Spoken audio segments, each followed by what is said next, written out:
Last winter, we just got the house set in place and we didn't get the skirting put on. So we surrounded it with hay bales for the winter, and we decided we didn't want to do that. My projects have taken up my whole spring and summer. So here it is fall again. And I'm just now putting framing so I can insulate and put skirting around the bottom. So we're going to put in metal that matches the front of the trailer on the bottom. We have it here, kind of dusty. We've had it a while. But we'll put insulation here, and then we'll put the black metal over so that everything will be sealed.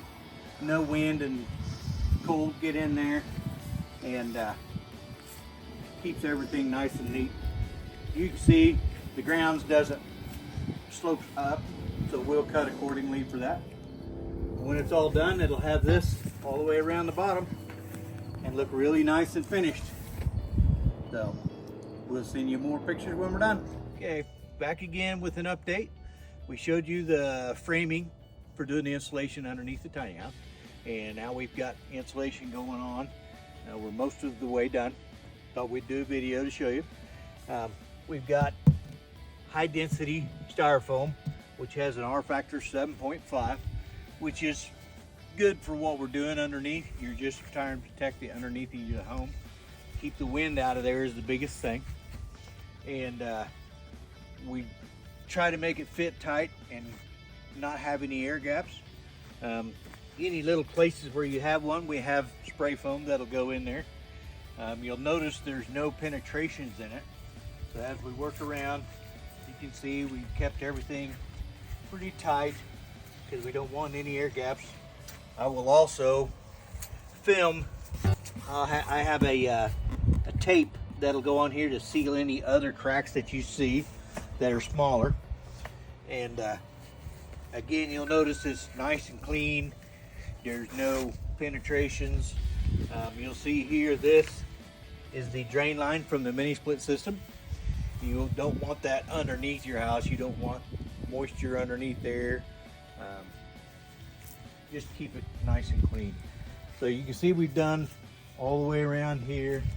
Underneath the deck is also done. As we work around, you can see again the other mini split system drain is in. This location is where we'll put the door to go in and out of if we have to do anything under the house, or if we decide we want to store things under there. You also have storage underneath there. All depends on where you set your home. With ours, we have some room here where we can do that. Also, it gives me room to get underneath there if I need to. So all the way under the tongue, everything is closed up. Again, these little gaps, we have a foam that we'll put in those, so that's not a problem. You can see what we have left is the part that's underneath where these decks are. Good morning.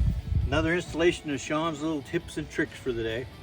So you've seen I put all this insulation on and no penetrations through it to keep it sealed. And the way I do that is the spray foam adhesive.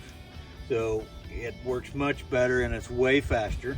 So it actually adheres at this full length. This is glued on. Very simple to use. Squeeze the trigger, I squirt it right on. It works great. And I put this entire bottom on with this. And rather than using liquid nails or something like that that takes a long time to adhere, this stuff, you got a minute or two and it's stuck and it's gonna stay. That's the best way to stick this stuff on. Fastest way as well. Fast is not always great, but in this point it is. When you're switching cans out, you always want to have this because this cleans the tip of your gun. It cleans the top of the cans so that you can reuse that can. A lot of these you'll see you get just a can without this gun and you can't reuse that can. It says you can, trust me, you can, it's done. So that way you can use this and that way it cleans the tip. And that just makes it seal so much better. If any squirts out, you can just trim that out of there, it's no big deal. But it stays, and the blue is what I use to fill these little cracks here and there that you're gonna have as you're fitting it in. That seals that up. So when you're all done, there's no airflow underneath the home. Keeps it nice and warm, and there's another tip that I'm going to show you in another film to help keep the bottom of your house warm. So stay tuned for more. Have a great day.